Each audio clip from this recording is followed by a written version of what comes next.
It's 1742. A Russian aristocrat and military engineer, fluent in Turkish and French, rises to prominence in the Imperial court of Peter the Great.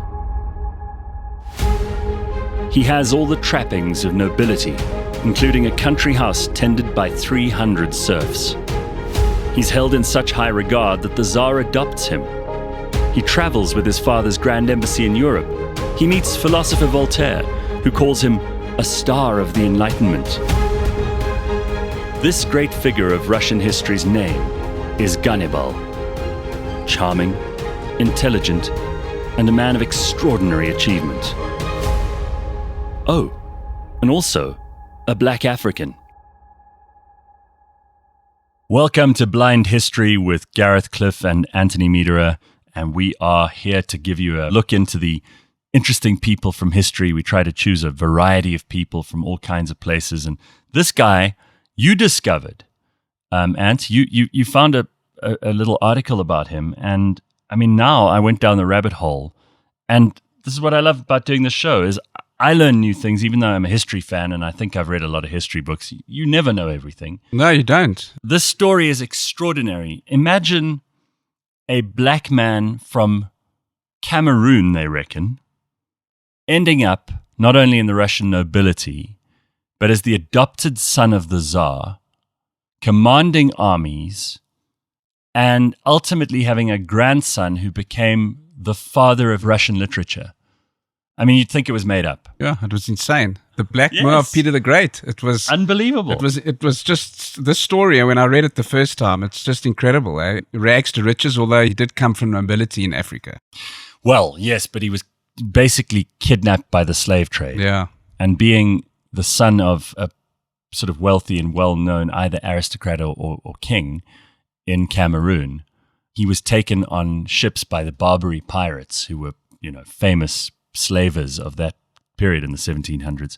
And the biggest buyers of slaves at that time were the Muslim world, and especially the Ottomans, because they couldn't enslave Muslims. It was prohibited in their religion, but they could enslave pagans. And obviously, all the people of Central Africa were pagans. They were, and his tribe was pagan. Yeah. So his name was Abram. Abram, yeah. Yeah, at the time. And then, when he finally passed away, it was Abram Petrovich Gannibal. And I think as we go through his story, I mean, the Petrovich and the Gannibal are so relevant. Petrovich, son of Peter. Yes. Which is Peter the Great. And then Gannibal, because Russians pronounce Hannibal as Gannibal. And the way he operated from a military perspective, they just likened him as the great Hannibal, and we've covered Hannibal in one of our other podcasts. I think he was taken out of Africa at the age of 8 as a slave, and because he was a slave of noble origin, he was a particularly prized possession, and he was sent to the court of the Ottoman emperor. I think it was Mustafa, the then Ottoman Sultan. I've just come from Istanbul, and I saw the Topkapi Palace, where Gannibal must have spent some time in his youth, and he obviously started off, cleaning things and tidying up. But he became very good friends with the Sultan's younger brother, who eventually became the Sultan, Ahmed. And with that closeness to power, he found himself often enveloped in all those crazy politics of the Ottoman court, which were, it was a really dog-eat-dog world, and people were always vying for prominence. And he managed to learn Turkish during that time. He was prolific with languages. He was clearly a very intelligent guy. 100%. And from an early age, his intelligence seems to have been obvious to people. So they gave him a good education. He spent an enormous amount of time learning mathematics, geometry, military engineering became his forte later on. And an amazing career ensued from that. But what's, I think, particularly interesting is this Russian connection, because while he was in Turkey, in the Ottoman Empire, in Istanbul, he was noticed by a Russian diplomat. And this Russian diplomat said, listen, when things start to go wrong here, as they always did at the Ottoman court, I'm going to get the Tsar, I'm going to get his permission, and I'll take you and a few of the other African slaves who we think are really, not only brilliant, but also quite exotic and strange in a country like Russia. And we'll take you away. We'll spirit you away to freedom. You can come to Moscow. And they did. They released them into freedom. They weren't slaves anymore there, but they were curiosities. The Russians have always kind of thought of, because it's so far away, Africans as being, very different people. There was obviously a lot of prejudice. Yeah. They were the villains in all the stories. And they always thought they were almost like the bogeyman. Yeah. Just amazing because of all the big names in Russia are linked to Gannibal. We all know Leo Tolstoy. So his great-grandfather, Pyotr. he was the one that actually facilitated all of this and took Abraham Gannibal up to Peter the Great's court.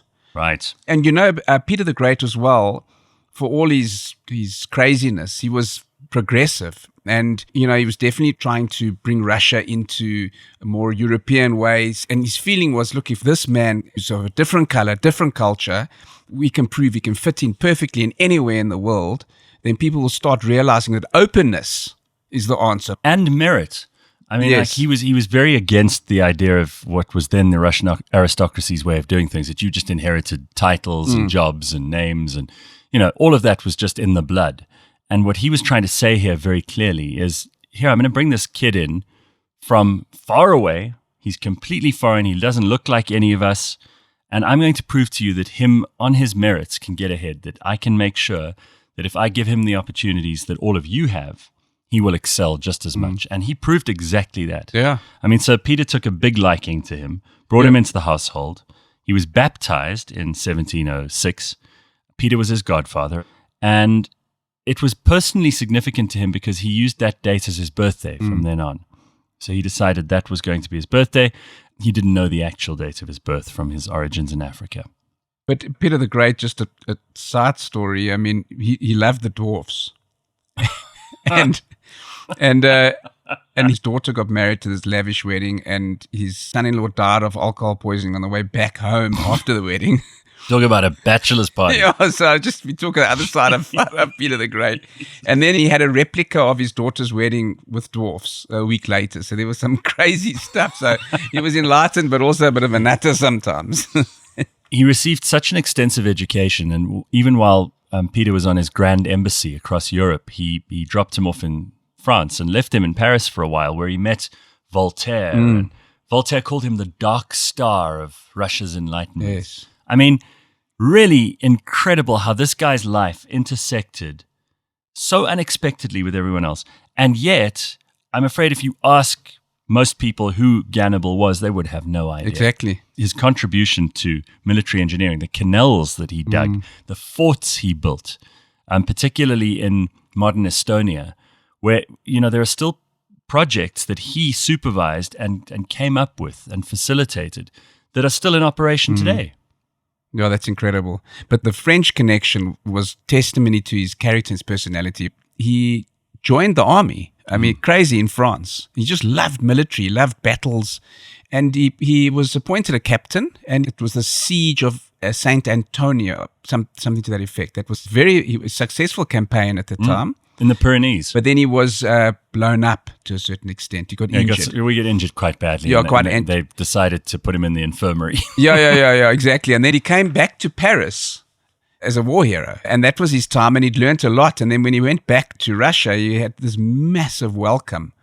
So everybody loved him. He remained close to the Tsar right up to his death. But then, unfortunately for him, his life took a bit of a turn for the worse because there were some guys at court who did not like him. Most especially Menshikov, who was, a typical conservative, didn't like anything foreign, thought that he was suspicious, didn't trust him because he had a black skin. All of that prejudice came to the fore, and he exiled him to Siberia. Yeah. This was a very dark time for him. But he was on the border of, if you can imagine a map of Asia.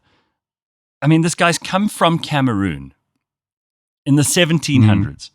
He's gone all the way to Istanbul, then to Moscow, then to all of Western Europe. Now he finds himself on the borders of the known world. He never got down hard to look. I mean, we don't know, but that was 300 years ago or whatever. But well, he didn't sit there and sink into a depression and do nothing. 100%. And ironically, Menshikov ended up being banished to Siberia as well. So, bit of poetic justice. Yeah, exactly. Yeah. Right. So, but he did have a lot of that. He had great support with Peter the Great. And then when Peter the Great passed away, there was the distrust, and he was an outsider. And then later on, when Elizabeth passed away, the way they treated him. And the Russian aristocracy were kind of that's exactly. People. Yeah. But Elizabeth was also very fond of him because they'd kind of grown up together. Yeah, Peter's daughter, correct. That's yes. right. And she made him a major general. She brought him back to court, so he wasn't banished to Siberia anymore. He took on a number of wives during this time, not all at the same time, but he had, I think, 10 kids. Yes. And was given this beautiful manor, which he retained, with 300 serfs. Serfs were slaves. That's a full circle. He was a slave. Right, from slave to slave owner. Yeah. Which is pretty amazing. And, he had a coat of arms, a rank in nobility.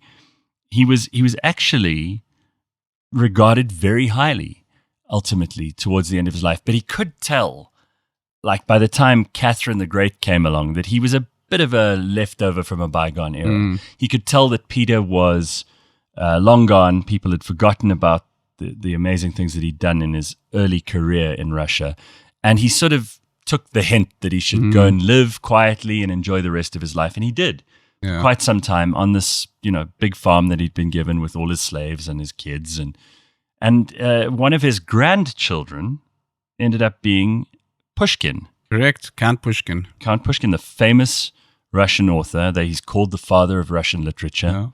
And it is, again, a full circle thing. The Tolstoy who discovered him at the court of the Sultan, right through to Pushkin, his own grandson, who was this brilliant writer. There's a little gap in between where it was the 7-Year War. They brought him back because he was the go-to man. They brought him back to fix up the Russian military, which he did very, very well. And he modernized it in some ways too, didn't he? Yes, he did. And then he loved fireworks, so he could put on the most incredible fireworks displays. And in this instance, he started working on making almost like rockets as we know them today from fireworks. In other words, using them in battle rather than just for a display for everybody's pleasure. And he worked on that. And then they got negative again on him, and then he went back to his big estate. It's amazing he was also known for these fireworks. I think when he took over as governor of Tallinn, which is in modern Estonia, he put on this big fireworks display, and just by doing that, the whole town, which thought he was suspicious and odd, he swung them. 100% side. Listen, fireworks can do a lot. Yeah, but I mean, if you think about it, so everybody wants to have his plaque or his name somewhere. I mean, in Estonia, in Tallinn, he's got a memorial of sorts there. I mean, there is as well in Russia. There was some confusion of where he was born, Ethiopia or Cameroon. And in Ethiopia, they still got a street named after his great-grandson, Pushkin. But generally, everybody wanted to be part of the story. Yeah. Well, I mean, it's amazing that there are still Russians running around. And, we speak about black Russians in history, but we're not actually talking about the color of their skin. And here was this guy in one of the parts of the world that was not known for its tolerance or its progressive thought. And this man managed to rise to the very top of Russian society, make an enormous difference to their military, prove that brilliance in a military and an academic sense can be attained by anyone from any background in any place. And really, for a lot of people who were at that point still quite prejudiced, he was an example of why it was stupid to be like that. Yeah. And thanks to Peter the Great and to his tremendous abilities, I think it changed the opinion of so many people in Europe at an early stage. This is long before the abolition of slavery or, Wilberforce coming along or any of that stuff. So an incredible, kind of persuasive force in Europe at that time. Agreed. And if you just look at, you mentioned a little bit earlier that he had 10 children. They all ended up in the aristocracy, as you mentioned. I mean, his eldest son was called Ivan. If that isn't Russian, I don't know, exactly. His descendants went into military, so they still had that background from their father or their grandfather. And Ivan, as you mentioned, became an accomplished officer. I think it was in the Ukraine. He became the second highest position you can attain in Russia in the Navy. And then crazy stuff like many of the British aristocracy are descended from Gannibal. The Duchess of Westminster, Alexander, the Duchess of Abercorn, George Mountbatten. Right. So that's Prince Philip's family. And what you said a little bit earlier, a lot of us, I have to say myself included, didn't know Gannibal. And if you just read his story, it's insane.